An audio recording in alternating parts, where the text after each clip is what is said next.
medo, nós só temos isso. Todos nós. Isso é ciência. Não é eu que estou inventando. É ansiedade. Não existe ansiedade. A ansiedade, ela tem um gatilho. Medo. Medo. Então, o que isso diz para nós? Irmãos, irmãs, olha aqui. Tenha coragem. Os nossos sofrimentos, as nossas lutas, as nossas tribulações, quando nós olhamos para a glória, quando nós temos um vislumbre da glória, não são nada.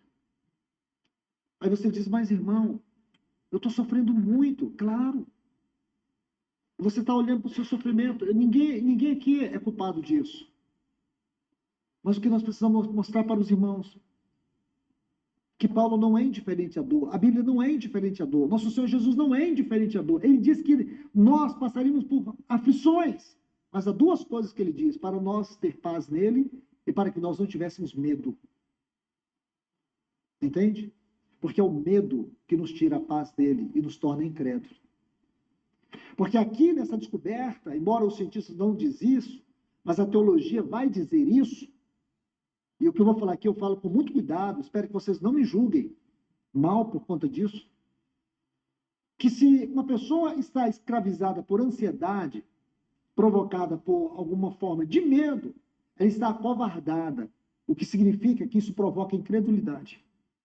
Porque o medo é a característica de alguém que não tem bom ânimo. Se ela não tem bom ânimo, porque ela não encontra em Cristo a paz. Se ela não encontra em Cristo a paz, passando por várias tribulações, ela é covarde. E se a covardia é um sinônimo de alguém que é incrédulo, que não tem fé, Jesus diz, tenha fé. Tem bom ânimo, tenha fé.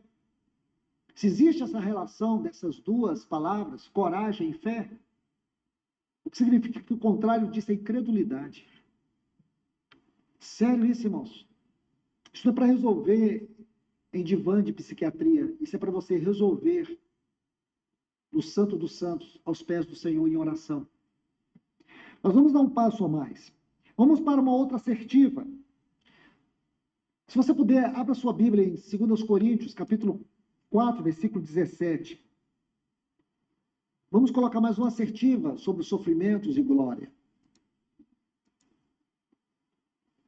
Paulo diz assim, em 2 Coríntios, capítulo 4, e o versículo 17. Porque a nossa leve, momentânea tribulação produz para nós peso de glória, acima de toda comparação. Aqui, Paulo está sendo explícito naquilo que eu estava dizendo. Quer dizer, diante da glória que há de ser revelada em nós, as nossas tribulações não podem nem ser comparadas. O ensino de Paulo aqui é que os nossos sofrimentos, eles só ficam leves quando nós os comparamos com a glória. Irmãos, vocês estão me entendendo? O que Paulo está dizendo é justamente isso. Os nossos sofrimentos só ficam leves quando, em contraste com um peso muito maior, que ele está dizendo, que será revelado para nós na glória vindoura. Diante da glória vindoura, os nossos sofrimentos são leves, ou leve, eles não têm peso. Este é um ponto que nós não podemos ignorar. E muitos cristãos estão ignorando. E por quê? Porque foram tomados pelo medo, e o medo provoca incredulidade. Uma pessoa incrédula, ela não consegue extrair a vida da palavra de Deus. Uma pessoa incrédula, ela não consegue extrair vida da palavra de Deus. Ela não consegue extrair vida do que ouve, do que lê da palavra de Deus. Então é muito mais fácil ficar se debatendo com chavões de retórica religiosa. Pode ser verdade nas palavras, mas não tem vida da verdade nas palavras. Irmãos, deixe-me mostrar um pouco. Me permita aqui mostrar para vocês, ainda no tempo que temos, sobre algumas promessas da glória vindoura. Eu vou tentar mostrar, se for possível, pelo menos 6. 6 promessas que nós temos acerca da era vindoura. A primeira, a nossa responsabilidade eterna. Essa não é a maior. Então, vou começar de baixo para cima. Primeiro, a nossa responsabilidade eterna. Me faça um favor, abra sua Bíblia em Lucas capítulo 19. Lucas capítulo 19.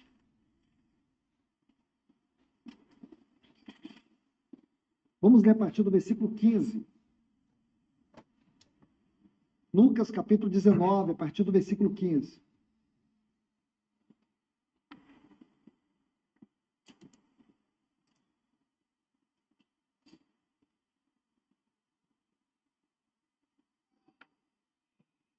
Quando ele voltou, depois de haver tomado posse do reino, a parábola, mandou chamar os servos a quem dera dinheiro. Ele está contando a parábola de um senhor que voltou do seu reino, a fim de saber que negócio cada um teria conseguido.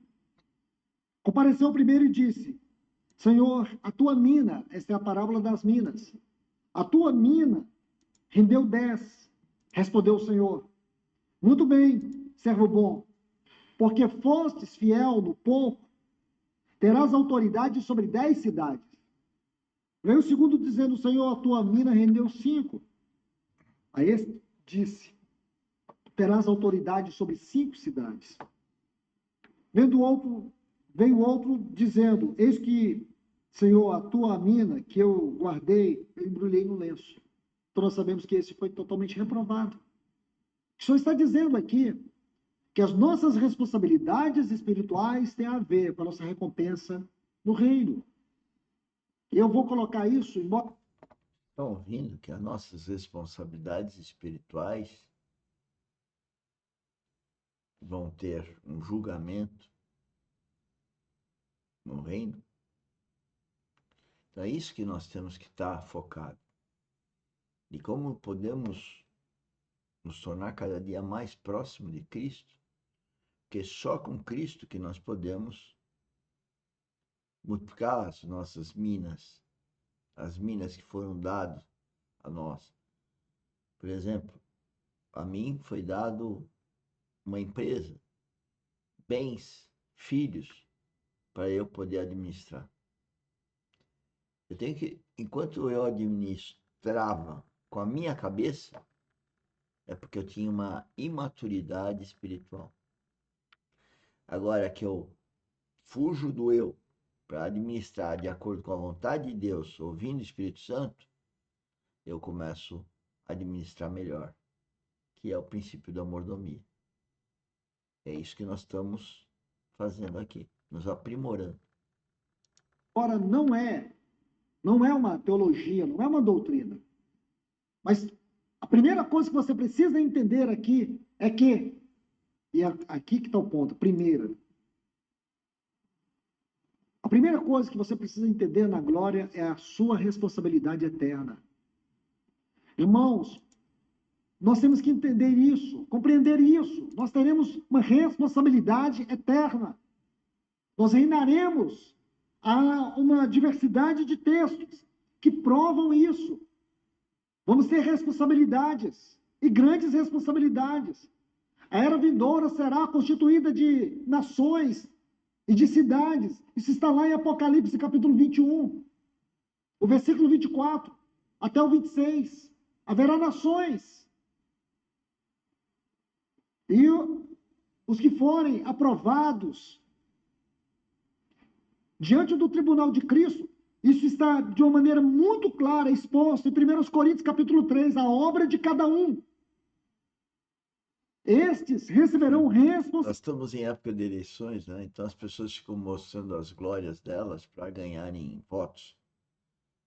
Eu diria que eu estou me assemelhando, me aproximando, me transformando à imagem e semelhança de Cristo, né? Para eu também, lá no reino dele, ter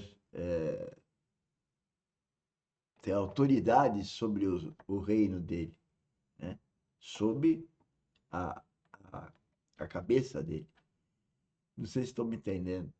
Os filhos de Deus eles trabalharão muito.